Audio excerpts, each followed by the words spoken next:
Kita mulai saja ya webinar pada pagi Ya, ini. Assalamualaikum warahmatullahi wabarakatuh. warahmatullahi wabarakatuh. Salam Warahmatullahi sejahtera wabarakatuh. bagi kita semua. Puji serta syukur kita panjatkan atas rahmat Allah Subhanahu wa Ta'ala yang telah memberikan kita kesempatan untuk hadir dalam webinar kesehatan pagi ini, dalam webinar kupas tuntas masalah gigi pada anak. Tidak lupa, saya ingin mengucapkan terima kasih kepada Dr. Depi Reren Hapsari selaku narasumber pada pagi ini dan kepada seluruh peserta yang telah hadir dalam webinar pagi ini. Tidak lupa, saya ingin tidak lupa sebelum kita memasuki inti acara, perkenalkan saya Wulan, saya akan menjadi moderator dalam kegiatan webinar hari ini. Baik, untuk memulai kegiatan pada hari ini, mari kita panjatkan doa sesuai dengan keyakinan dan kepercayaan masing-masing agar webinar ini dapat berjalan dengan baik dan lancar. Berdoa dimulai.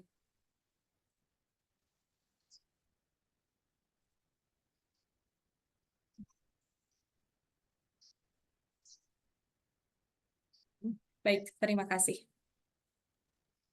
Sahabat klinik kita yang saya hormati, saya sebagai moderator akan membacakan susunan acara pada pagi hari ini. Yang pertama adalah pembukaan dan doa. Kedua, pembacaan susunan acara. Ketiga, pembacaan profil narasumber. Keempat, penyampaian materi. Dan kelima, sesi tanya jawab. Dan yang terakhir adalah penutup. Untuk yang bisa buka kameranya, boleh dibuka ya. Baik, untuk menghemat waktu, mari kita lanjutkan pada acara berikutnya, yakni pembacaan profil narasumber pada pagi ini. Profil narasumber pada pagi ini adalah Dr. Depi Reren Hapsari. Beliau dipanggil sebagai Depi atau Dr. Depi. Tempat tanggal lahir adalah Pekalongan, 29 Agustus 1983. Pendidikan terakhir, pendidikan profesi Dokter Gigi FKG UGM. Pekerjaan adalah sebagai dokter gigi, salah satunya beliau bekerja di klinik Pratama kita. Status sudah menikah, suami suami dengan nama Ahmad Faisal, sudah dikaruniai 5 anak. Yang pertama ada Khawlah, kedua Syamil, yang ketiga Sihan, yang keempat Abizar, dan yang terakhir Hafsah. Hobi beliau adalah traveling. Baik, demikian profil narasumber pada pagi ini. Langsung saja kita sapa. Selamat pagi, Dok. Pagi Teh Ulang. Suara Bagaimana? saya jelas ya Teh ya? Jelas, Dok. Kabarnya gimana, Dok? Ya. Alhamdulillah luar biasa. Allahu Akbar. Oh, baik. Alhamdulillah. Sepertinya kita langsung aja kepada inti acara, karena sepertinya para peserta juga sudah tidak sabar untuk menyimak webinar pada pagi hari ini. Kalau begitu, saya serahkan kepada Dr. Depi. Kepada Dr. Depi, saya persilahkan. Mangga. Baik. Terima kasih untuk Teh Ulan. Bismillahirrahmanirrahim. Assalamualaikum warahmatullahi wabarakatuh. Waalaikumsalam warahmatullahi wabarakatuh. Alhamdulillahirrahmanirrahim. Puji syukur kehadirat Allah Subhanahu wa Ta'ala. Pagi ini kita bisa berkumpul di sini ya dalam forum webinar yang diadakan oleh klinik Pratama kita pada hari ini. Sebenarnya ada beberapa webinar dan kali ini saya diberi kesempatan untuk menyampaikan tentang masalah gigi. Sebenarnya saya sapa dulu, ini yang ikut untuk webinar ini ibu-ibu semua ya, kayaknya ya, ibu-ibu sama teteh juga. Saya Ya belum, insya Dok. Allah, ya insya Allah yang belum pun ini ya, yang semangat untuk ingin agar nanti mungkin menambah ilmu supaya nanti ketika sudah ada momongan dan ingin agar gigi-gigi anaknya jadi gigi yang sehat gitu ya. Oke, kita mulai saja. Judul yang diambil hari ini adalah kupas tuntas kesehatan gigi anak. Sebenarnya agak berat ya, kita harus kupas tuntas. Paling nggak nanti kita akan mengupas beberapa tentang masalah gigi dan mungkin akan lebih banyak forum bertanyanya supaya kita bisa lebih mengupas lebih banyak nantinya. Gitu ya. Oke, maaf ya, masih sedikit. Ya, ini saya. Oke, pertama sebelum kita belajar tentang kesehatan gigi anak, kita harus dulu kenapa sih kok kita perlu tahu tentang eh, kita perlu banyak belajar tentang gigi anak gitu. Ketika kita ingin gigi anak kita sehat, maka kita harus tahu ada alasannya. Jadi ternyata ibu-ibu ya, dari hasil Riskesdas atau riset kesehatan dasar yang diadakan oleh pemerintah, sebanyak 88,8% penduduk Indonesia itu mengalami karies. Dan prevalensi terbesarnya adalah di kelompok usia 15 sampai 24 tahun. Artinya udah masuk fase remaja ya, 15 sampai 24 tahun dan ini sudah gigi permanen dengan indeks DMFT sebesar 7,1. Indeks DMFT ini dia menggambarkan banyaknya gigi yang berlubang, gigi yang ditambal, dan gigi yang hilang atau tercabut. Dengan indeks yang segini itu artinya dia keparahan kariesnya tinggi karena indeks DMFT lebih dari 6,6 aja itu udah artinya keparahan karies tinggi. Nah, indeks ini sangat dipengaruhi oleh pengetahuan dan perilaku dalam menjaga kebersihan gigi dan mulut. Nah, kenapa kok sih kita harus memperhatikan kesehatan gigi anak? Jadi, karena gigi anak ini dia masih dalam proses tumbuh kembang. Jadi ada proses pertumbuhan dan perkembangan dalam gigi anak yang itu harus kita tahu karena kalau misalkan jadi ketika gigi anak itu jelek, maka itu akan berpengaruh pada gigi dewasanya nanti. Dan bahkan mungkin ketika misalnya giginya jelek, maka gigi yang tumbuh pun biasanya akan terpengaruh.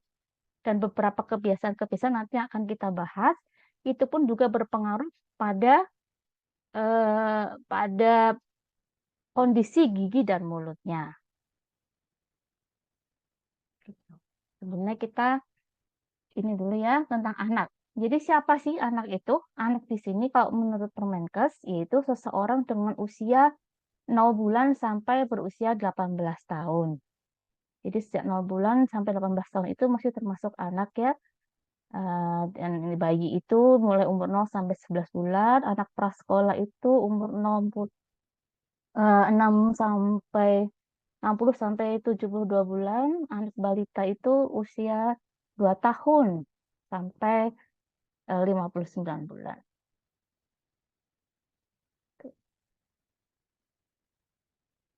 Nah, tadi yang saya ceritakan di depan ya, kenapa kok kita harus memperhatikan kesehatan gigi anak? Jadi karena efek kerusakan gigi anak itu sangat berdampak pada tumbuh kembangnya. Yang pertama, ketika misalnya gigi anak itu ada lubang, maka ruang untuk pertumbuhan gigi permanennya berkurang. Kok bisa? Karena misalkan nih, kalau gigi kita sering lihat gigi anak, sebentar. Nah ini, misalnya ini ya.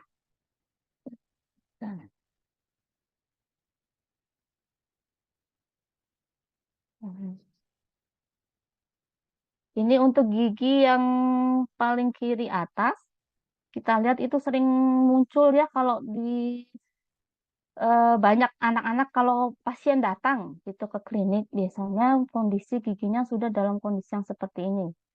Ini biasanya disebut dengan karies botol. Nah, kita lihat itu dia ada karies di kanan kirinya, mesial distalnya. Jadi bentuk giginya pun jadi sudah tidak tidak sempurna seperti yang gigi sehat. Kalau gigi sehat kan dia posisinya masih full ya. Ketika udah ada karies, maka si bentuk giginya pun mulai mengecil. Seperti itu. Jadi tadi ruang untuk pertumbuhan gigi permanen berkurang. Ketika misalnya ada karies di kanan kirinya, maka biasanya gigi itu, kan gigi itu ini ya, gigi itu dia selalu bergerak sebenarnya. Ketika ada ruangan mengecil, maka gigi pun akan bergeser. Ketika bergeser, maka ruang pertumbuhan gigi permanennya yang nanti akan menggantikan pun jadinya berkurang. Makanya kemudian biasanya ketika sudah tumbuh gigi permanennya, kok jadi berjejal? Nah, itu karena sebelumnya sudah ada karies-karies yang menyebabkan ruang tumbuh gigi penggantinya berkurang. Kemudian yang kedua, anak itu bisa jadi mudah rewel. Ketika anak rewel, biasanya ini kalau yang masih balita ya, yang masih balita atau masih yang belum lancar berbicara, batita, ketika dia rewel, maka coba cek gigi anaknya. Jangan-jangan memang ada masalah pada gigi anaknya. Itulah yang menyebabkan dia kemudian tidak bisa, eh, kemudian dia rewel gitu jadinya. Kemudian yang ketiga, anak tidak bisa belajar dan bermain optimal. Ketika anak giginya sakit, kemudian dia tentu saja kan mau apa namanya, itu mengganggu ya, mengganggu aktivitasnya untuk sehari-hari dalam belajar. Mungkin biasa jadi seringkali kan kalau Pak sakit gigi akhirnya tidak masuk sekolah seperti itu. Dan jadi itu mengganggu aktivitas si anak. Kemudian yang keempat, terganggunya pertumbuhan anak. Pada gigi-gigi yang berlubang, tentu saja itu mempengaruhi proses mengunyah anak. Jadi kalau yang saya lihat ya ketika dalam praktek itu, seringkali anak yang giginya kariesnya banyak, itu berat badannya juga kurang. Kenapa? Karena dia untuk mengunyah makanan pun akhirnya tidak bisa optimal, tidak bisa enak, mau makan, nggak mau mau ini kan karena sakit gitu. Nah, akhirnya itu mengganggu pertumbuhan anak. Sehingga sekali-kali anak-anak dengan berat badan kurang itu, ketika dilihat giginya, biasanya giginya memang gigi yang sudah banyak kariesnya. Kemudian yang kelima, itu berpengaruh pada kejelasan bicara anak. Jadi fungsi gigi itu kan ada beberapa hal ya, selain untuk estetik tentu saja, dia membantu untuk bicara. Nah, ketika kemudian giginya juga tidak bisa apa giginya rusak, maka dia juga untuk bicara mungkin bisa jadi tidak jelas seperti itu. Kemudian yang keenam, menurunnya tingkat percaya diri anak. Ini tentu saja terutama tidak hanya pada anak-anak, eh, terutama ini ya pada anak-anak yang sudah usia gigi permanen. Jadi usia sekitar di atas 5 tahun, 6 tahun, 7 tahun ya. Untuk yang anak SMP biasanya ketika misalnya giginya rusak, maka dia jadi malu atau giginya bertumpuk. Dia juga jadi malu sama temannya sehingga itu menurunkan tingkat percaya diri anak. Gitu. Nah, ini tadi ya, ini beberapa masalah yang sering terlihat pada gigi anak. Kalau yang sebelah kiri ini, dia adalah kalau dalam istilah kedokteran gigi disebut dengan rampan karies atau karies botol. Jadi kenapa disebut rampan karies? Karena terjadinya sangat cepat gitu biasanya. Kadang kita nggak tahu lah, nggak tahu ini giginya kok tiba-tiba habis aja gitu. Karena emang terjadinya sangat cepat kalau untuk anak-anak itu. Awalnya mungkin hanya terlihat bercak putih seperti yang di tengah ini ya. Awalnya ada white spot gitu, white spot lesion. Kemudian lama-lama dia berkembang jadi kok jadi ada bercak coklatnya. Tahu-tahu giginya udah mengecil. Setelah giginya mengecil, terus habis gitu. Nah, itu biasanya yang sering terjadi pada anak-anak.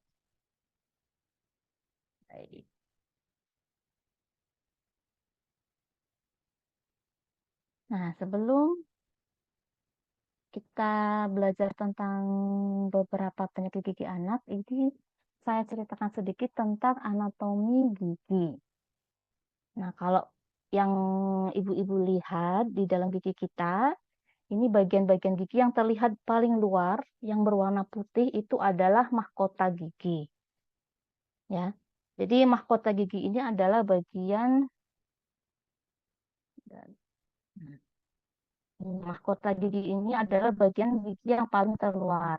Di bawah mahkota gigi itu ada lapisan namanya, di dalam mahkota gigi ada lapisan namanya terdiri dari email, dentin, dan juga ada di semakin dalam ada pulpa. Di dalam pulpa ini terdapat saraf-saraf gigi pembuluh darah. Itulah kenapa kalau misalnya kita sakit gigi yang udah sakit banget, itu karena memang di dalam gigi itu ada saraf-sarafnya. Seperti itu.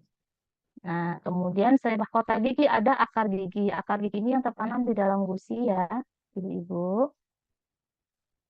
Ini pulpa, kemudian ada sementum, ini tulang alveolar, dan kemudian pembuluh darah dan saraf.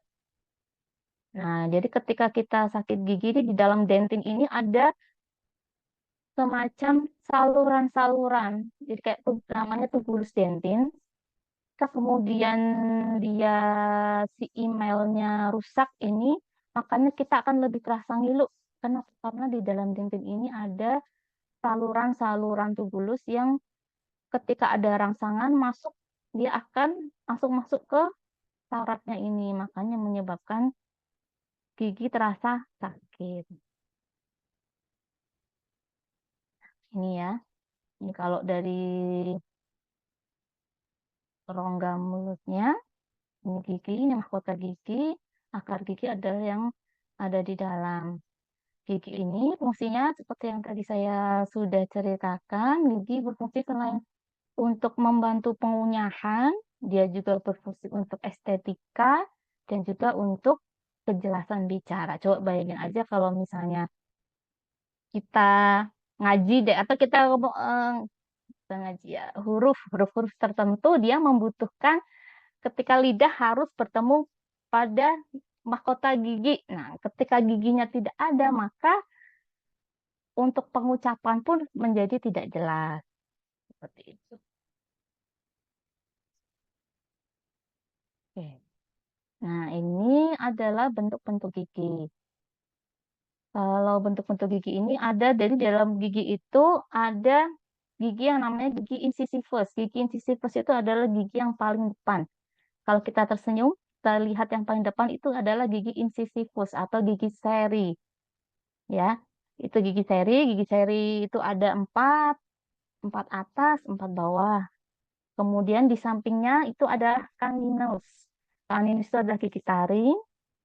Kemudian di belakang gigi taring itu adalah gigi premolar atau gigi geraham kecil. Dan yang terakhir geraham besar.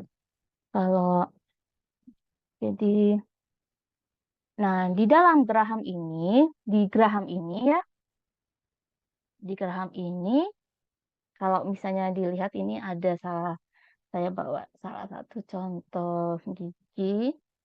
Ini kita lihat di sini di anatomi itu ada lekuk-lekukannya ya Bapak Ibu ya, Ibu-ibu. Jadi kalau dilakukannya ini namanya fisur, pit fisur.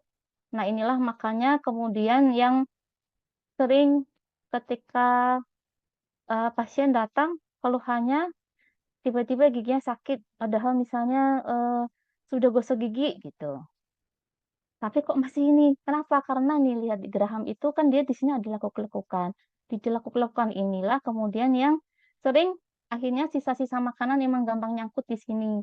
Dan karena posisinya bentuknya yang seperti ini, kadang dia susah dibersihkan dan akhirnya terendap di sini. Seperti itu. Baik. Nah, ini untuk periode pertumbuhan gigi sulung dan gigi permanen. Yang pertama ini gigi sulung ya. atau gigi susu.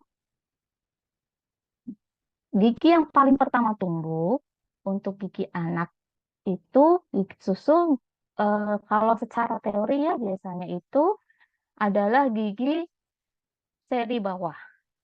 Gigi seri pertama itu dia muncul sekitar usia 6 sampai 10 bulan. Kemudian biasanya diikuti oleh gigi seri atas. Makanya kalau anak kecil biasanya dengan gigi yang bawah dulu, kemudian gigi yang atas, yang seri-serinya keluar, gitu ya. Kemudian diikuti dengan gigi-gigi gerahamnya, geraham-geraham pertama. Kemudian yang terakhir biasanya itu yang keluar adalah gigi taringnya. Gitu. Ini satu dosis, tapi hanya kadang ada beberapa yang memang eh, tumbuh tidak sesuai bulannya. Misalnya setelah berapa bulan masih baru keluar giginya. Jadi kalau di sini kan memang 6 sampai 10 bulan ya. Jadi ketika misalnya anak ibu kok sampai udah 6 bulan kok belum keluar ya jangan nggak usah khawatir karena masih tergolong normal. Masih sampai 10 bulan itu masih dianggap normal gitu. Kecuali ketika misalnya sudah melebihi em, harusnya masa pertumbuhannya kemudian tidak tumbuh, maka baru perlu untuk dicek, diperiksa. Nah, setelah ini dari gigi susu, kemudian setelah usia 6 tahun, biasanya mulai tumbuh gigi permanennya.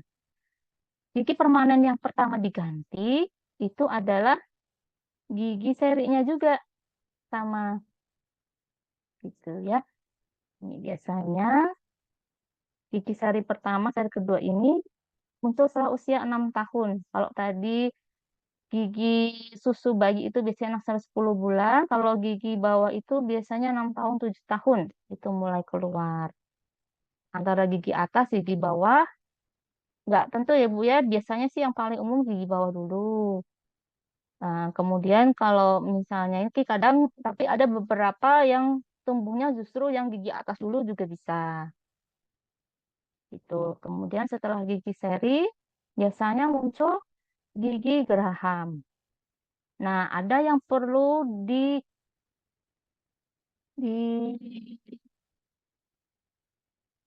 dijadikan ini ya, dijadikan perlu untuk diingat itu adalah gigi geraham besar pertama. Gigi geraham besar pertama ini dia munculnya usia 6 tahun sampai 7 tahun ya Bu ya. Nah, dia muncul tidak menggantikan gigi susu. Itu yang sering saya lihat orang tua itu colongan gitu. Karena dipikirnya ketika dia muncul akhirnya mikirnya karena dia tidak menggantikan gigi susu, orang tua mengira ah ini mah masih gigi susu gitu. Jadi seringkali tidak diperhatikan dan akhirnya ketika misalnya depan-depannya lubang, gigi-gigi susunya yang lubang, terus dia dibiarkan juga lubang gitu. Karena dia munculnya sama nih dengan gigi seri, jadi 6 tahun 7 tahun tiba-tiba muncul aja kadang nggak ketahuan. Gitu. Ini gigi geraham, kemudian diikuti yang geraham-geraham kecil yang ke depannya. Dan yang terakhir biasanya yang tumbuh itu adalah gigi taringnya dan tentu saja untuk gigi bungsu ya, gigi bungsu itu nanti setelah usia 17 tahun, itu biasanya kadang ada yang keluar sekitar 17 tahun sampai 21 atau 24 tahun, kadang masih ada yang juga baru keluar. Tapi biasanya belum sudah ada. Tuh.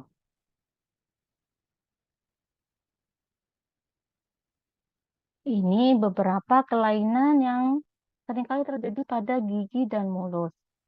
Yang pertama adalah gigi berlubang, yang kedua penyakit radang gusi, dan yang ketiga adalah maloklusi atau malposisi.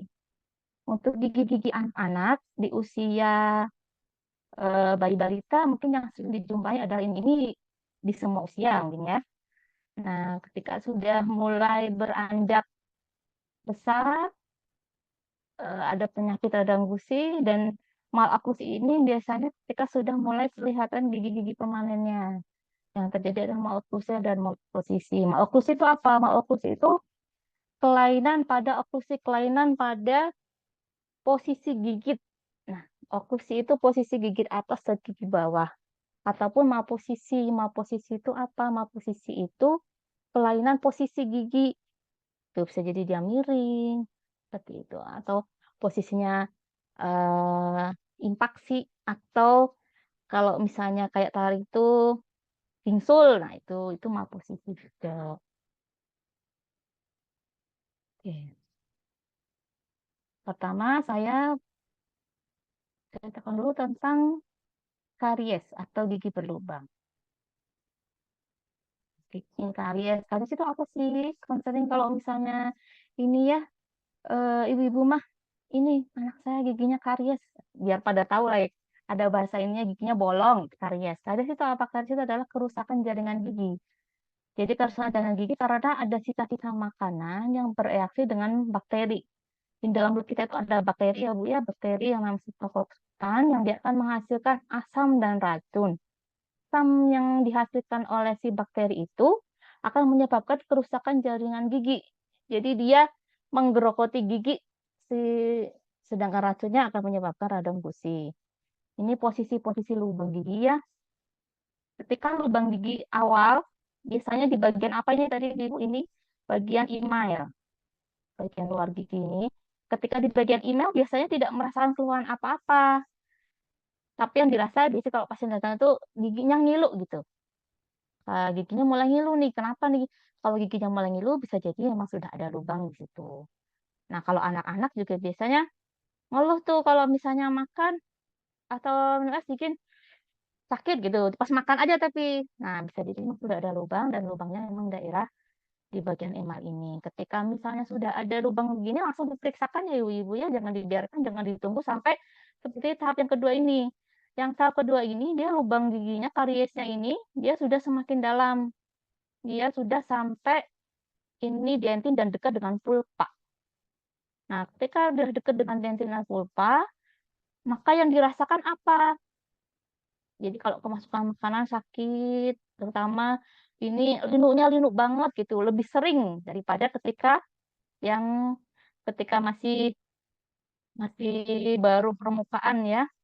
Nah, kemudian ketika tahap lanjut dibiarkan lagi nih, nggak dirawat-rawat, akhirnya sampai ke sarafnya. Ketika sudah sampai sarafnya, maka yang dirasakan adalah sakitnya nyut-nyutan. Dan nyut-nyutannya kadang sering kalinya sampai munculnya malam-malam biasanya. Munculnya malam-malam, keluarnya sakit malam-malam, kok nggak ngapa-ngapain juga sakit-sakit terus. Nah, itu biasanya lubang giginya memang sudah sampai pada bagian pulpa yang di situ sudah ada saraf-saraf giginya. Nah, ini tadi perjalanan karies ya. Ketika masih di bagian ingal dentin, maka ini bisa ditambah langsung dengan tambalan permanen, ibu-ibu.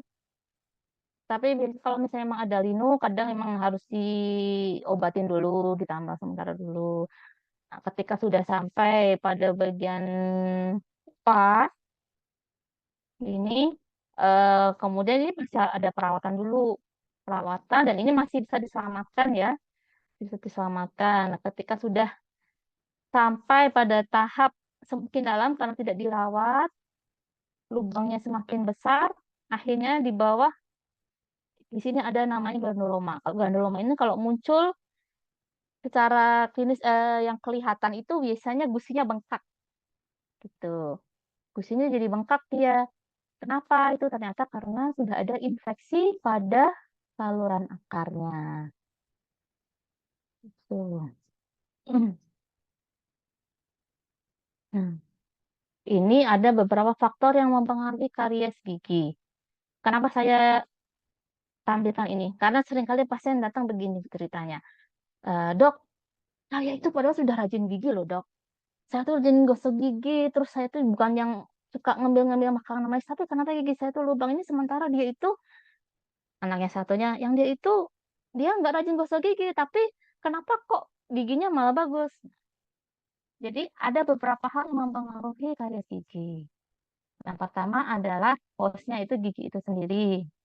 Gigi itu sendiri, terutama secara anatominya ya, apakah si giginya berjejal, apakah si fisurnya dalam, itu berpengaruh ya, karena kalau gigi berjejal, maka dia akan lebih mudah eh, makanan itu nyangkut, sehingga jadinya karies pun akan kemungkinan terjadinya karies prevalensinya juga lebih besar.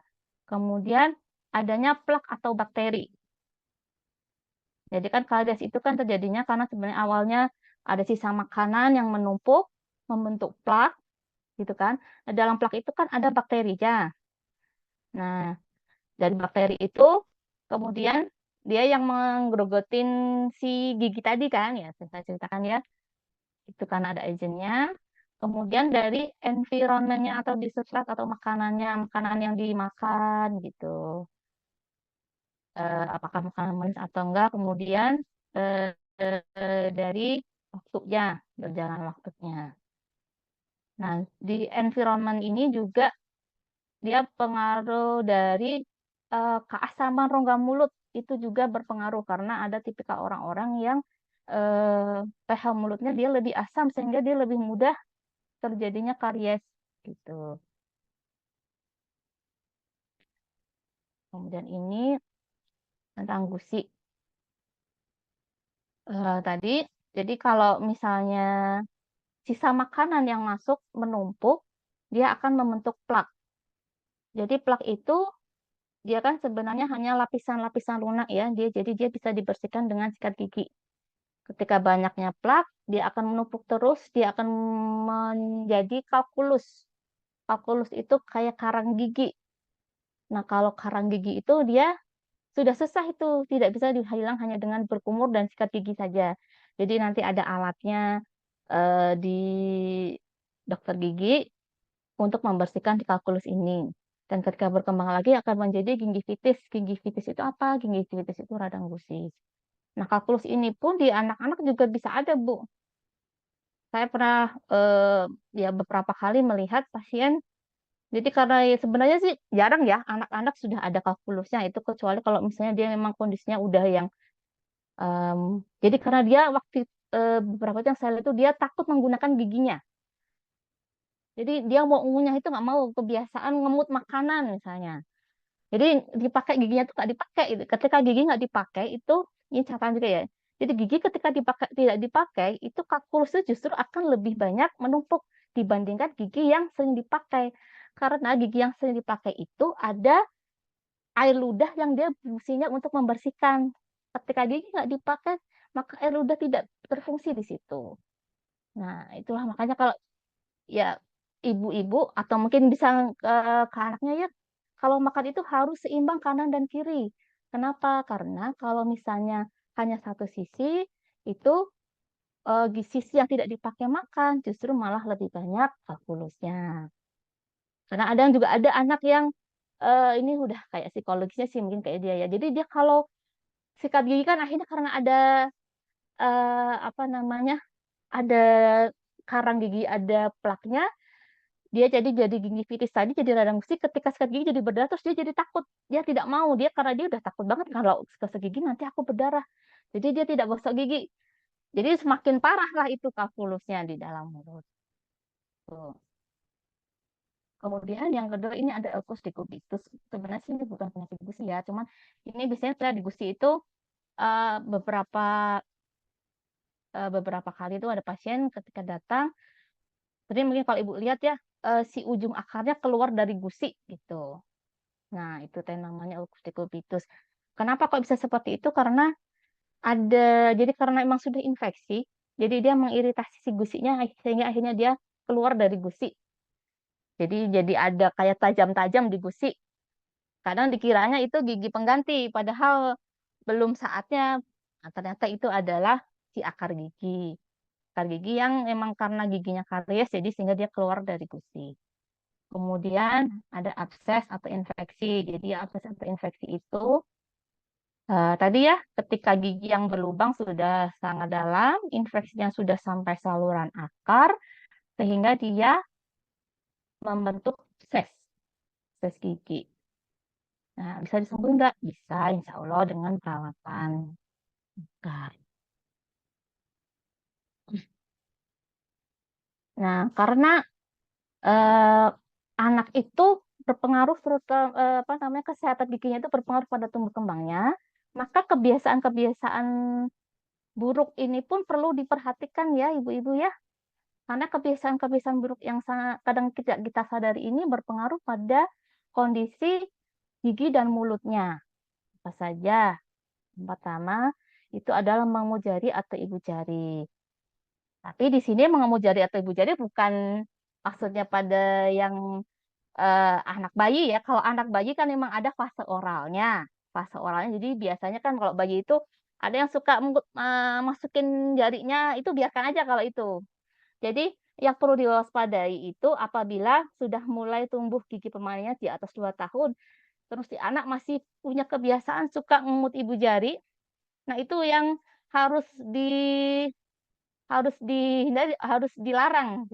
Jangan jangan jangan banyak ngemut jari, terutama ketika dilakukan dengan durasi yang sangat lama gitu. Biasanya kan kalau anak kadang ada kalau misalnya ada kecemasan atau mungkin merasa nyaman dengan, ngemut ibu jarinya, jadi dia begitu terus. Padahal ketika itu dilakukan dalam jangka waktu yang cukup lama, lebih dari 3 jam terutama mungkin ya, jadi dia akan berpengaruh pada posisi giginya. Ya, posisi giginya kadang, si langit-langit pun itu juga berpengaruh juga, gitu. Karena itu tadi, karena memang anak-anak itu memang masih dalam proses tumbuh kembangnya. Jadi masih bisa berubah. Kemudian bertopang dagu. Nah, bertopang dagu, seperti ini ya Bu ya. Bertopang dagu ini kalau dilakukan sering, kalau ya oke lah, kalau misalnya kadang-kadang tidak apa-apa lah ya. Kalau misalnya sering dilakukan, itu juga bisa, karena kadang ada anak kan yang karena kebiasaan nggak sadar, ya karena emang enak aja begitu, jadi udah begini aja. Kemana-mana begini aja. Nah, itu berpengaruh kemana? Ke pertumbuhan rahangnya. Karena kalau misalnya sering, maka rahangnya bisa jadi malah ke depan, gitu. Kemudian yang ketiga itu menggigit kuku. Nah, menggigit kuku ini emang kebiasaan yang ya kalau bisa sangat dihindari ya. Kenapa? Karena selain kuku itu kotor ya, selain kotor ya, kalau misalnya masuk ke dalam mulut kan jadinya semakin nambah kan bakteri ada di dalam mulut sehingga, memicu adanya, karies-karies juga. Kemudian juga biasanya akhirnya gigi-giginya juga jadi rusak gitu ketika menggigit kuku. Masuk yang udah gigi permanen ya, gigi permanen juga masih bisa kalau gigi permanen muda masih bisa itu, berpengaruh dengan kebiasaan-kebiasaan ini. Kemudian bernafas lewat mulut. Nah, ini bernafas lewat mulut ini juga bisa jadi kebiasaan ya. Sebenarnya sih dia bisa jadi juga mungkin ada masalah pada apa namanya, pada hidungnya, THT-nya kali ya. Nah, si bernapas lewat mulut ini, beberapa saya lihat itu kadang ada anak yang suka dia punya kebiasaan melamun. Melamunnya, eee, dengan buka mulut gitu, "ngowah" gitu kalau bahasa Jawa mah. Jadi mangap gitu kan, akhirnya dia bernafasnya lewat mulut, dia tidak biasa membiasakan untuk menafasnya lewat hidung. Akhirnya apa yang terjadi? Si gigi itu bentuknya tidak yang gigi yang seharusnya seperti ini ya. Nah,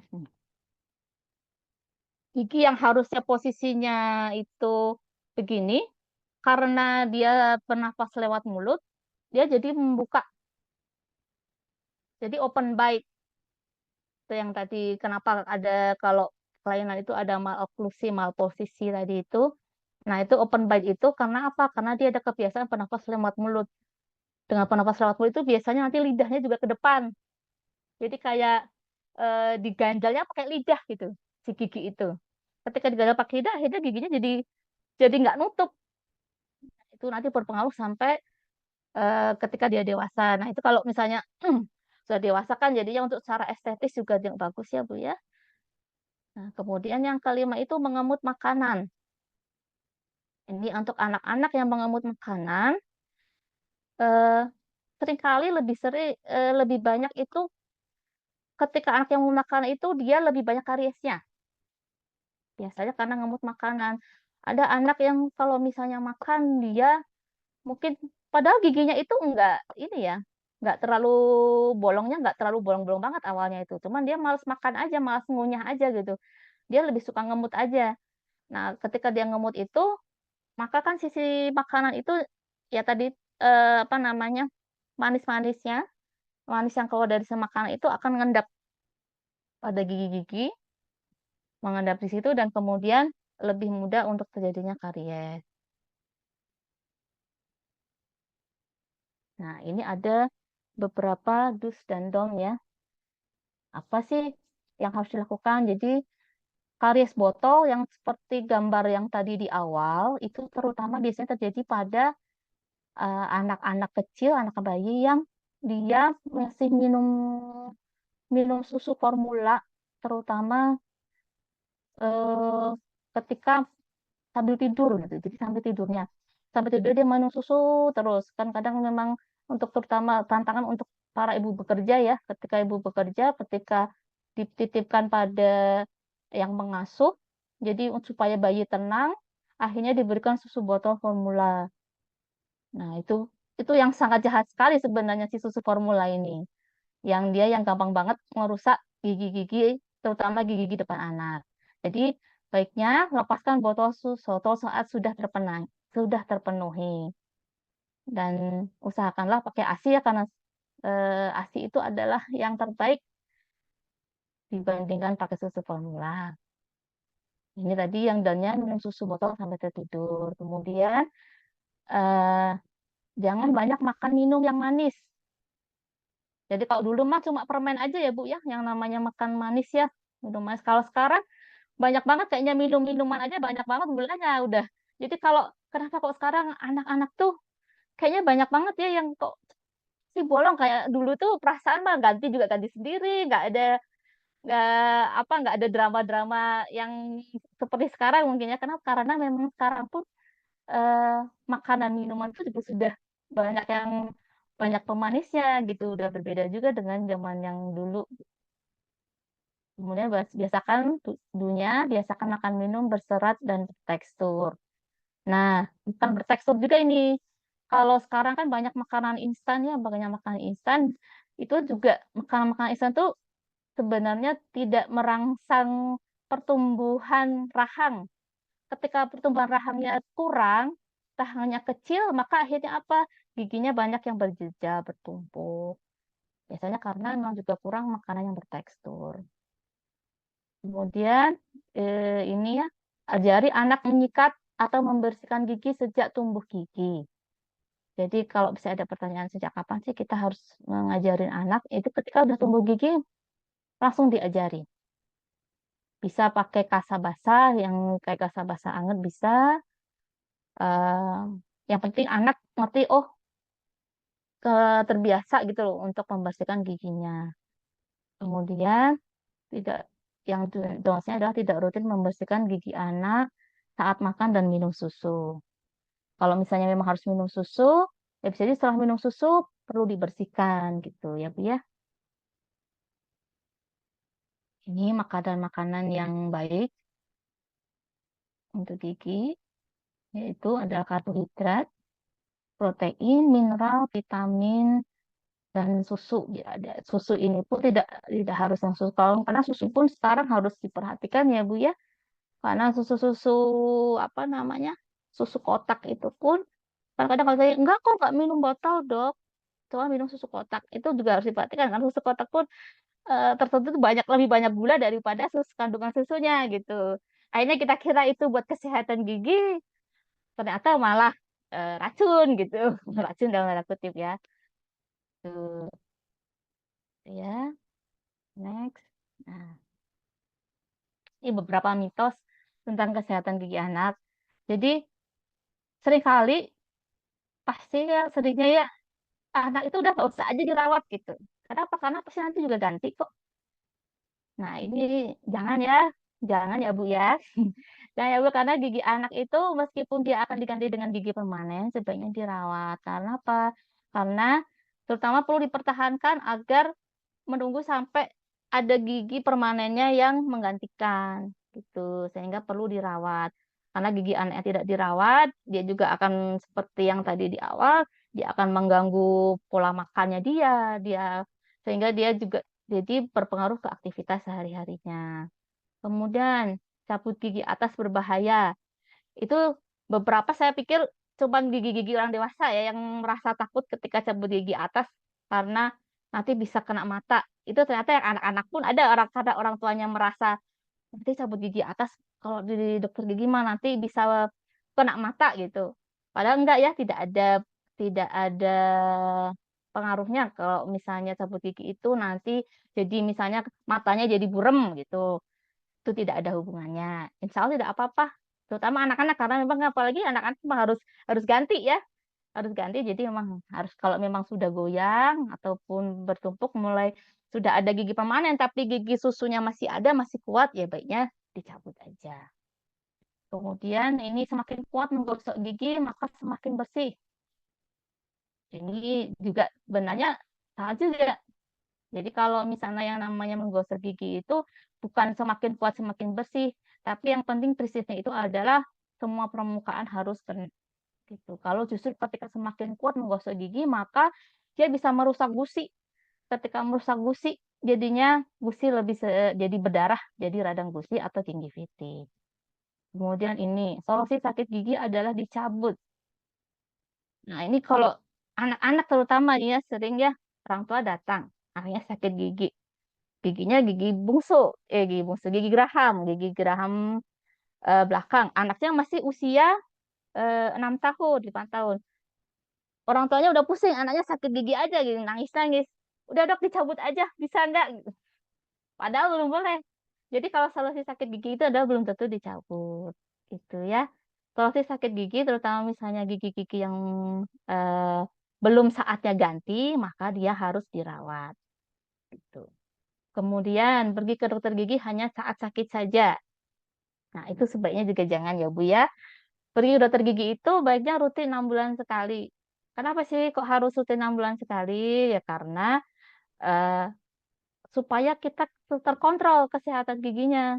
Misalnya apakah ada lubang baru, apakah ada tambalan yang perlu diganti. Itu makanya kita perlu untuk memeriksakan gigi ke dokter secara rutin minimal 6 bulan sekali.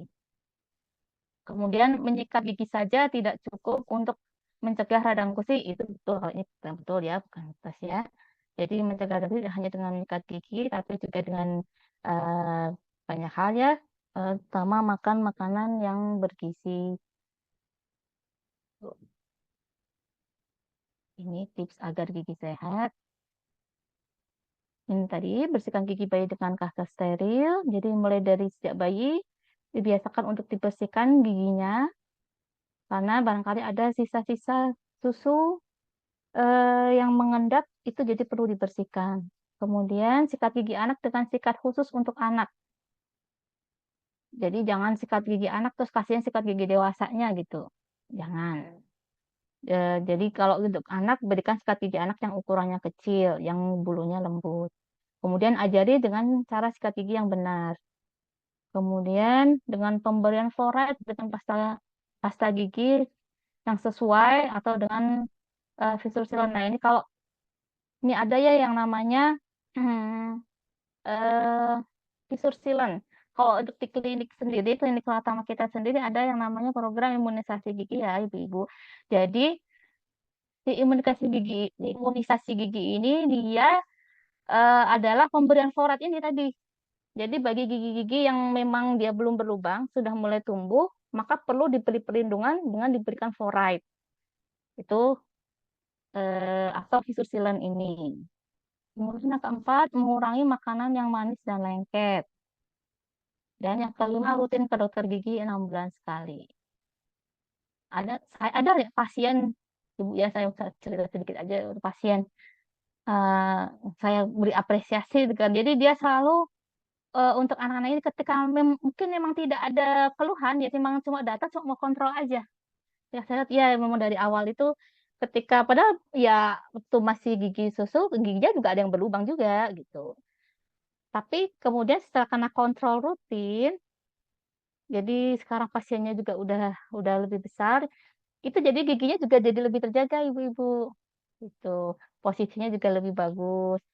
Jadi kalau misalnya memang sudah ada, kalau misalnya gigi baru kan biasanya gigi geraham itu mulai ada hitam-hitam, ya itu berarti perlu ditambah seperti itu. Jadi tidak ke dokter gigi itu tidak menunggu ketika ada gigi yang sakit, karena kalau justru ketika datang ke dokter gigi dengan kondisi gigi yang sakit, selain perawatannya lebih mahal ya secara kos ya, juga dia secara waktu juga jadi lebih lama perawatannya. Kalau misalnya lebih awal diketahui, lebih cepat, jadinya kan lebih baik. Nah, ini tentang bagaimana sih cara menggosok gigi. Kalau menggosok gigi, kalau misalnya ada pasien yang tadi saya bilang, ini saya dulu udah rajin gosok gigi loh dok, tapi saya masih masih aja tuh gigi saya bolong.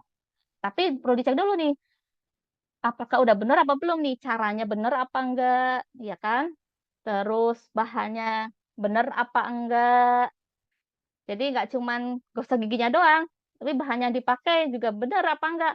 Terus waktunya juga bener apa enggak gitu. Apakah waktunya sudah 2 kali sehari atau belum? Jadi kan kalau gosok gigi itu minimal 2 kali sehari ya, pagi dan malam itu minimal, minimalnya. Jadi kalau misalnya mau lebih ya silahkan. Karena ada yang lebih nyaman ketika habis makan gosok gigi, ya mah enggak boleh itu.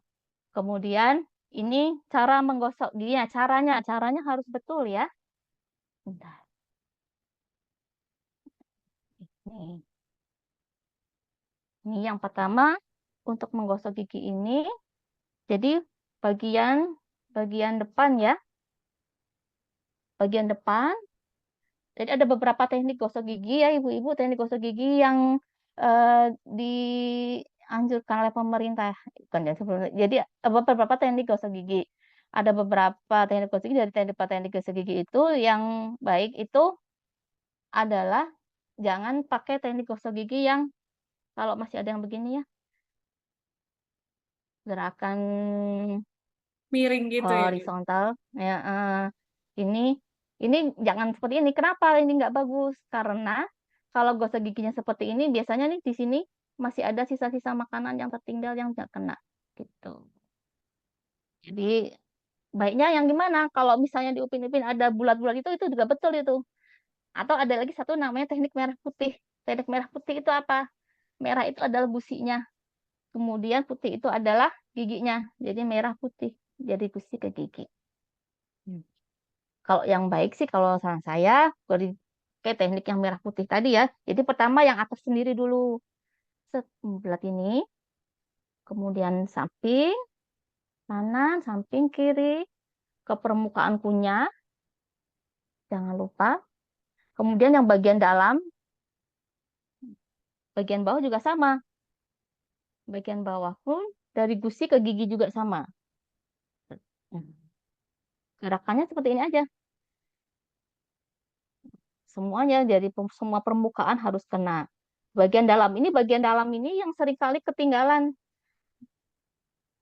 Di bagian dalam juga dengan gerakan yang mencongkel.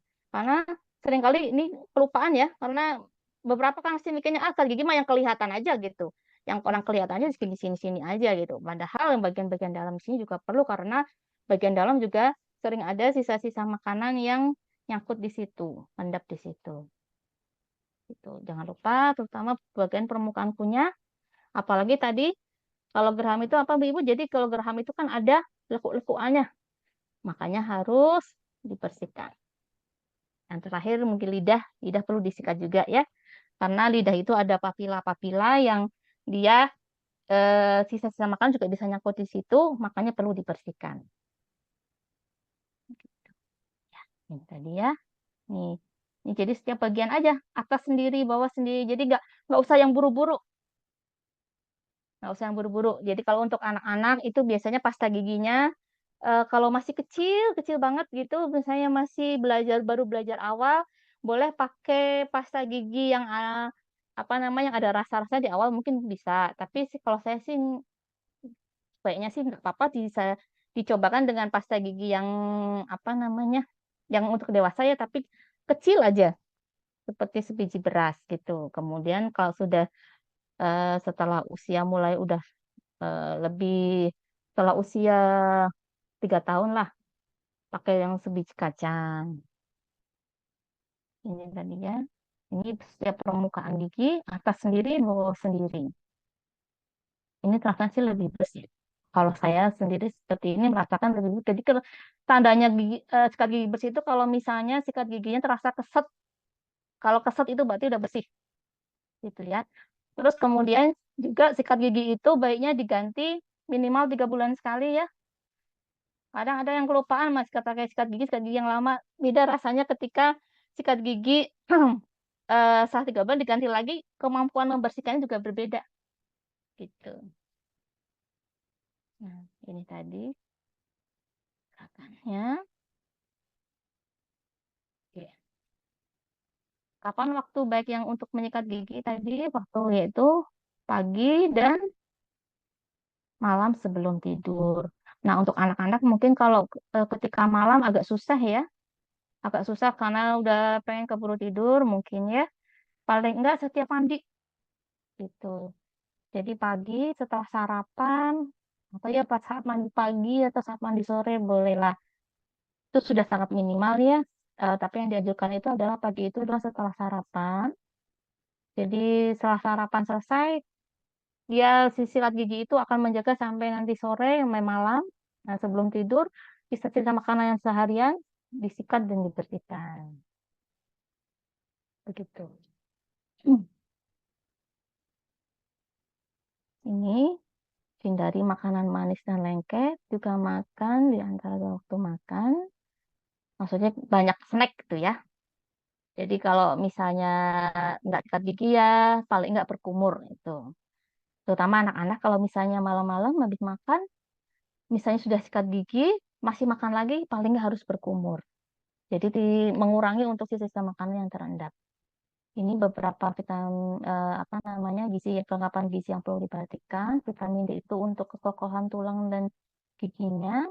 Kalsium itu agar gigi kuat dari kerapuhan.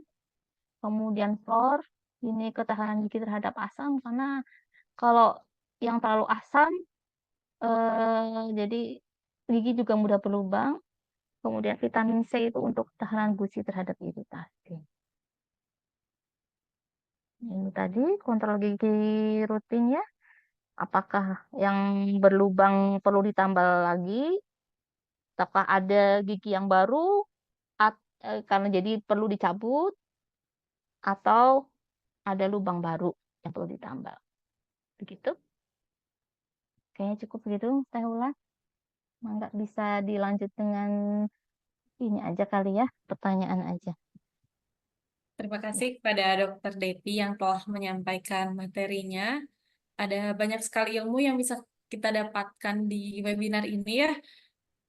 Mulai dari struktur gigi, kemudian ada efek kerusakan gigi pada anak, kemudian bentuk-bentuk gigi itu sama waktu tumbuh gigi yang seharusnya tuh di umur berapa gitu.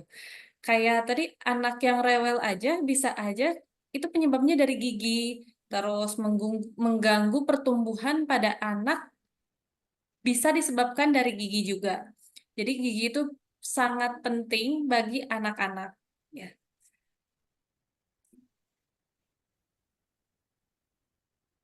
Selanjutnya akan ada sesi tanya jawab. Boleh yang mau bertanya bisa raise hand atau membuka suaranya. kita bisa tulis di kolom chat kali ya, Teh ya. Oh iya, boleh di kolom chat juga mangga.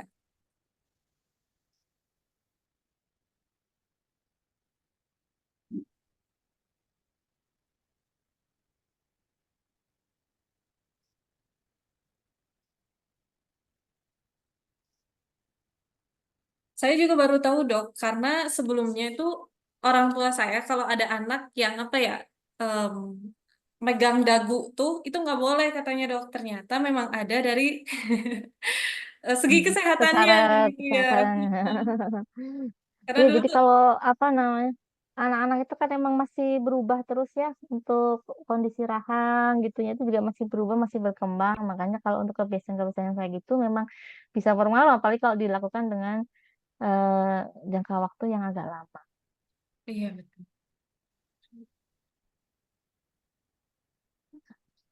Bentar.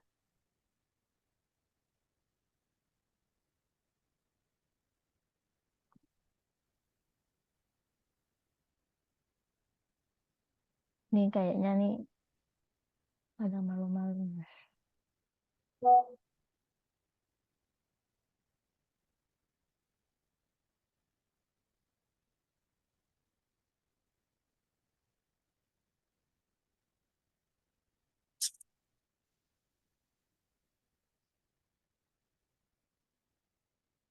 Saya terlalu lengkap ini menyampaikan.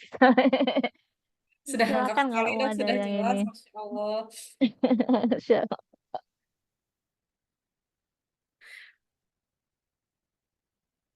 Sepertinya saya juga kalau sikat gigi itu masih bulat-bulat, Dok.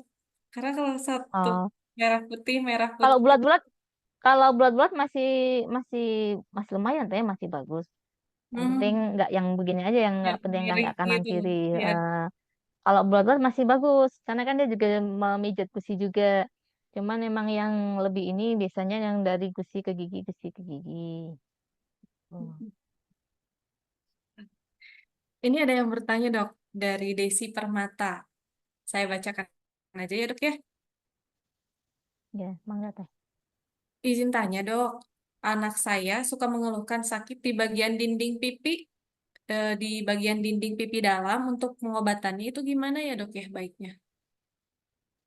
Oke, dinding pipi bagian dalam ya. Iya. Nah, kalau dinding pipi bagian dalam itu sebenarnya kalau saya cak mau bilang gini, saya juga nggak bisa mereka-reka kira-kira apa ini. Sebenarnya nggak kelihatan juga kan seperti apa dinding pipi bagian dalamnya si anaknya ya. Eh, Sebenarnya kalau dinding pipi bagian dalam kemungkinannya itu adalah sariawan. Gitu. Mungkin perlu dicek dulu.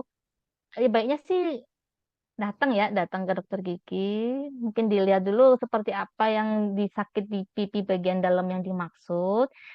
Sehingga apa perawatannya yang harus dilakukan pun juga tepat. Kalau cuman meraba-raba bisa pipi bagian dalam itu kemungkinannya kegigit bisa jadi atau kesodok sikat gigi juga bisa jadi. Nah, biasanya kalau untuk yang kesodok sikat gigi ataupun kegigit itu yang sering terjadi adalah sariawan. Nah, saya kurang tahu nih apa itu atau apa yang lainnya atau ada benjolan atau apa. Nah, itu perlu dilihat juga. Jadi kalau emang ada benjolan atau ada keluar apa namanya misalnya ada kemerahan atau apa, nah itu baru harus diperiksakan. Seperti itu. Kalau Jadi, emang sariawan, jadi kalau yang namanya sariawan itu ya, jadi sebenarnya aja kalau emang itu sariawan, yang sariawan itu kan sebenarnya dia itu berhubungannya dengan kekebalan tubuh, imunitas tubuh. Jadi kalau untuk sariawan itu harusnya bisa sembuh sendiri. Itu. Cuman memang dia ada masa-masanya ketika sariawan, ketika yang pas udah apa namanya si ulkusnya itu udah yang masih besar-besarnya emang terasanya lebih sakit, bisa dibantu dengan dioleskan obat untuk sariawan gitu. Tapi untuk sariawan itu sebenarnya ketika dia kekebalan tubuhnya bagus, kemudian kebersihan mulutnya juga dijaga, maka sariawan juga cepat sembuhnya. Gitu. baik, terima kasih, Dok. Ya. Jadi dicek dulu ya dinding pipi bagian dalamnya. Takutnya memang ada sariawan. Gitu. Atau misalnya sakit itu sakit karena apa? Misalnya ada benjolan atau apa ya bisa jadi kan ada sesuatu yang lain. Nah, Ya, perlu diperiksakan dulu. perlu diperiksa. Betul. Ini ada yang tanya lagi, Dok. Katanya kalau anak meminum vitamin tablet hisap, itu kan banyak banget sekarang ya, vitamin tablet hisap Mm-mm, katanya untuk kekebalan tubuh. mm-mm, Itu bisa merusak gigi anak juga nggak, Dok tuh? hmm. Ya, sebenarnya kan sekarang tuh banyak yang ditawarkan produk-produk untuk tablet hisap. Mungkin perlu juga dicek ya, dicek komposisinya. Jadi kalau sekarang tuh emang kita kalau apa-apa emang harus ini sih mau beli apa tuh dilihat dulu di komposisinya apa gitu. Khawatirnya emang di situ malah justru banyak gula, bukannya malah jadi vitamin malah ini. Jadi kalau Jadi untuk malah vitamin merusak sih ya, Dok tetap ya? eh, eh, tetap yang paling baik itu adalah yang alami ya dari sayuran, buah-buahan, eh, dari susu-susu yang susu memang susu asli susu sapi ya, bukan susu yang susu kotak. Karena kalau kalau misalnya udah yang kemasan-kemasan itu biasanya emang sudah ada Campuran gulanya. campuran-campurannya yang lain Ya, gitu. Mungkin betul. emang ya emang bagus gitu ya tablet untuk apa vitamin anak itu emang bagus. Tapi tetap kalau saya sih menyarankannya lebih baik dari makanan dan minuman yang memang sayur-sayuran buah-buahan aja gitu. Karena kalau masih Akan ada lebih yang baik itu. alami, kenapa harus pakai yang tablet kayak gitu ya? Karena Iya. itu kan ada gula tambahannya ya. Iya, gitu. Kadang kalau ini ya, kalau buat anak masa coba-coba gitu. Tapi sebenarnya kalau mungkin vitamin itu memang ini ya, memang perlu gitu. Perlu, Iya, hanya saja mungkin perlu dilihat lagi untuk komposisinya apakah di situ kandungan gula atau mungkin bahan pengawet apanya dilihat lagi gitu. Kalau misalnya yang besar itunya atau rasa-rasa itu kan apalagi yang rasa-rasa ya, iya banyak nah banget itu rasa-rasanya biasanya. lagi. Iya, begitu. Baik, terima kasih dok. Untuk pertanyaan berikutnya, Lucy Sidkia izin bertanya, Bu Dokter, kalau ada gigi anak usia 10 tahun, kalau ada anak usia 10 tahun, itu trauma ke dokter gigi, sementara gigi tetapnya udah mulai tumbuh, dan jadi bertumpuk antara gigi lama sama yang baru kayaknya gitu sih dok. Terus apa besarnya Hmm. nanti akan bisa tumbuh normal nggak ya dok ya? Mengingat anaknya kan trauma ke dokter gigi ya dok ya. Gimana dok? Mm-mm. Ya itu ya. Emang perawatan gigi anak itu hal yang sangat menantang. Ya Challenging karena gitu. apa? Itu sangat berpengaruh sama ke depannya kalau misalnya sudah trauma biasanya habis itu sudah nggak mau lagi. Susah Kalau lagi biasanya. Iya, jadi apalagi untuk anak-anak yang mempunyai ya dia cemas, dia takut misalnya ternyata padahal biasanya untuk perawatan gigi itu ada rasa sakitnya gitu ya. Ada rasa sakitnya kan sering kalinya lebih banyak pasti ada rasa sakitnya sehingga kalau misalnya udah sakit udah nggak mau lagi gitu. Itu sering banget ya yang terjadi kayak gitu. Nah, kalau tadi padahal gigi permanen udah tumbuh tapi gigi susunya masih ada, ya tetap masih bisa tumbuh gigi permanennya. Hanya saja kalau misalnya biasanya ini gigi apa nih, gigi depan apa gigi belakang tuh. Kalau misalnya kayaknya gigi belakang ya maksudnya ya, bulu sih ya. Kalau untuk gigi belakang, biasanya kalau misalnya ada sisa-sisa gigi, kalau ada gigi yang bertumpuk, akhirnya giginya biasanya gigi tidak bisa tumbuh di sesuai lengkungnya. Jadi biasanya miring gitu. Jadinya mal posisi kayak yang tadi dibahas itu Ya, ya dok ya? mau posisi betul. Akhirnya jadi mau posisi karena masih ada gigi susu yang lamanya. Padahal harusnya sudah diganti, tapi karena masih ada, jadinya dia tumbuhnya keluar lengkungnya seperti Hmm. itu. Tetap masih bisa tumbuh sih ibu, masih bisa. Dan yang nggak apa ya, ketika misalnya masih ada gigi susu lamanya itu, biasanya kan dia kan gigi yang udah keropos ya, udah bukan apa gigi yang udah lubang, sisa gigi yang memang awalnya mungkin karena kalau gigi yang masih bagus kalau dia digantikan dia biasanya utuh. Kalau masih ada sisa giginya biasanya dia karena awalnya memang sudah berlubang. Ketika sudah berlubang berarti kan ada sisa-sisa bakteri di situ. Makanan juga masih bisa nyangkut di situ. Akhirnya apa? Gigi permanennya pun kemungkinan untuk kariesnya jadi lebih besar. Seperti Hmm. itu. Kalau misalnya gigi susunya yang bagus-bagus, biasanya kalau saya lihat, jadi gigi susu yang bagus itu, biasanya dia ketika tergantikan itu full. Jadi kalau gigi anak-anak itu kan dia sebenarnya akar itu akan resorpsi atau habis gitu. Makanya dia goyang. Nah, kalau gigi yang masih utuh, goyang, terus habis itu kecabut sendiri, hilang sendiri, itu nggak apa-apa. Tapi yang agak agak susah itu ketika misalnya kayak gigi-gigi geraham yang padahal dia akarnya ada lebih dari satu, kemudian tersisa, nah tapi tidak diambil, ya akhirnya kayak gitu deh biasanya kejepit di antara gigi-gigi permanen yang baru, terus dia jadi lebih banyak nyangkut makanan di situ sehingga sela-sela gigi permanennya juga jadi lebih gampang berlubang kadang seperti itu. Mungkin kalau untuk anak yang ini ya lebih di ini lagi ya, Li ya, lebih difahamkan lagi. Dibujuk lagi Ya mungkin itu ya. yang ini yang tahu orang tuanya sih ya. Emang kali saya terus terang saya sendiri juga anak saya ada yang em, apa namanya dia takut sekali setiap mau dilakukan perawatan. Oh gitu. Itu memang menakut sekali. Iya, ada anak saya. Jadi ketika mau ditambal tuh dia udah yang pikirnya udah macam-macam gitu. Udah panik duluan kayaknya ya. Kayak yang bakal Heeh, diapain gitu. iya. Tapi ya itu tadi mungkin lebih bisa di apa ya? Mungkin bisa ditontonkan dengan YouTube atau lebih di ini kan dengan temannya. Bagaimana orang tua yang lebih mengerti anaknya, bagaimana supaya anaknya nantinya bisa lebih apa ya, lebih berani untuk ke dokter gigi kali ya. Apalagi nanti ini masih sampai dewasa gitu. Hmm. Dipahamkan lagi. Mungkin sekarang masih belum ketika anak sudah 10 tahun padahal ya Bu ya.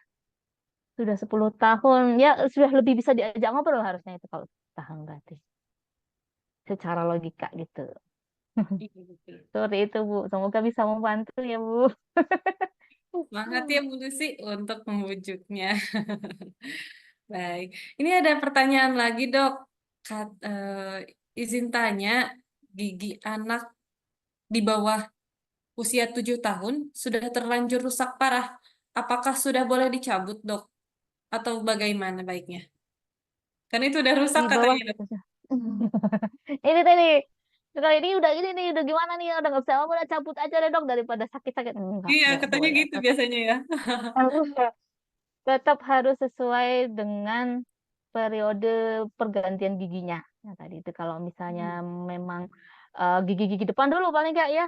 Paling enggak gigi depan kalau emang sudah 6 tahun bolehlah dicabut-cabut.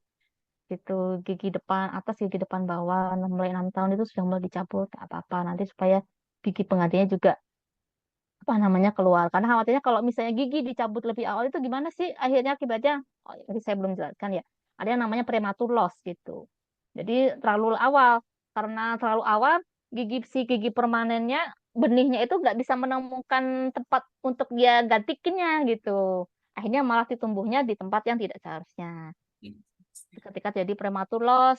Terus kalau misalnya di gigi dicabut lebih awal, belum saatnya. Akhirnya apa tadi kalau misalnya tidak ada ruang apa? Ketika gigi sudah tidak ada, berarti kan ruangannya udah bergeser. Akhirnya ketutup dengan gigi yang lain. Seperti itu. Hmm, Jadi akhirnya apa? Berjejak. Itu yang diwatakan dengan prematur loss. Itu. baik, terima kasih banyak dok. Ini pertanyaannya, masih ada yang mau bertanya lagi? Boleh di kolom chat disampaikan saja ya.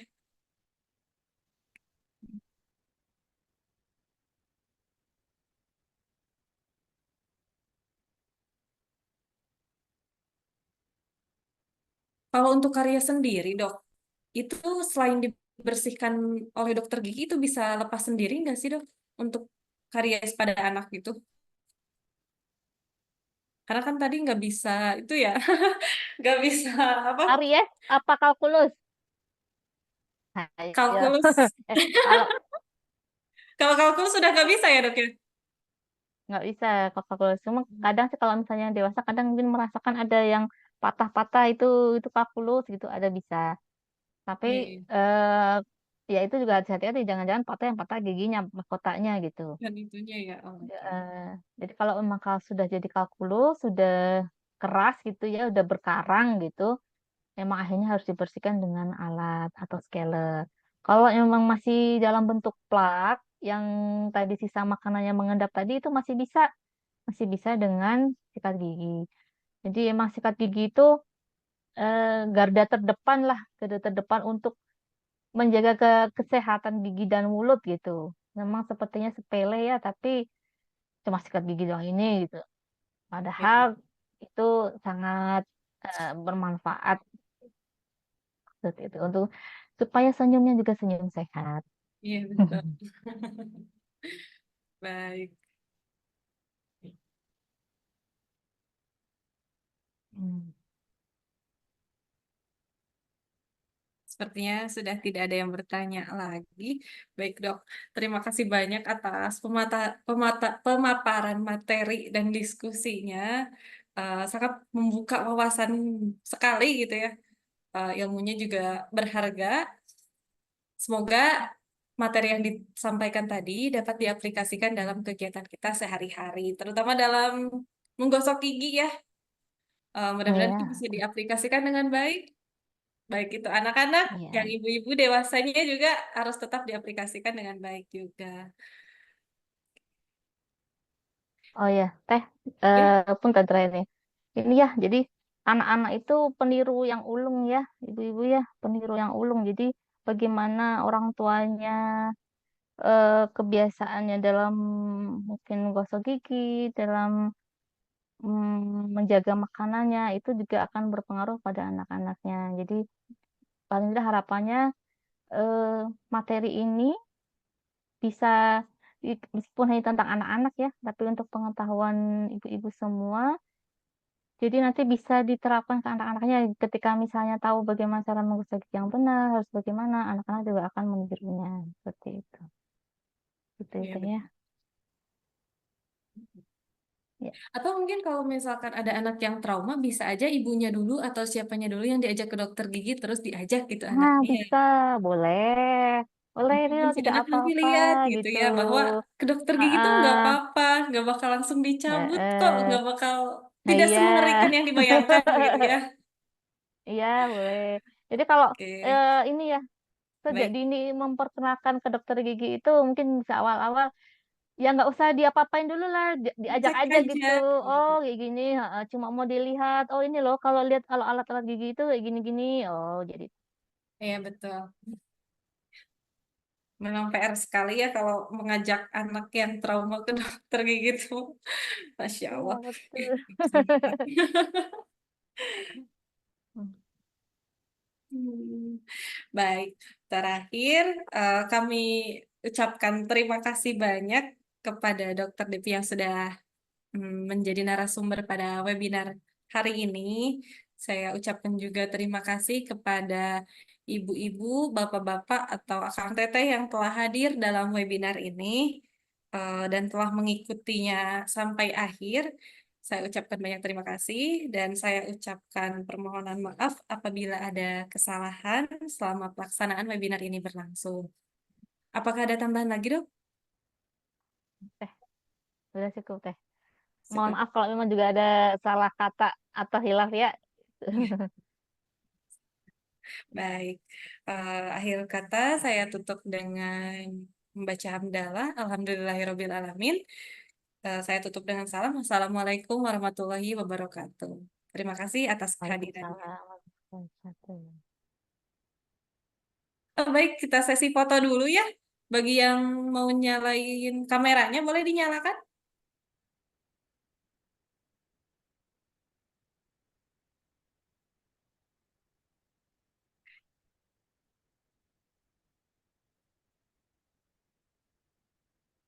Boleh yang lainnya ditunggu dinyalakan kameranya. Kita foto dulu ya.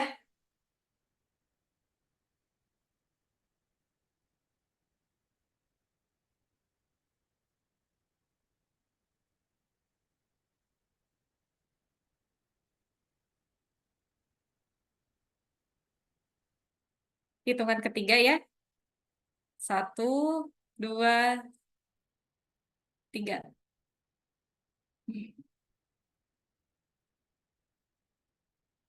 Sekali lagi, satu, dua, tiga. Terima kasih atas kehadirannya. Yang mau live boleh dipersilahkan. Terima kasih.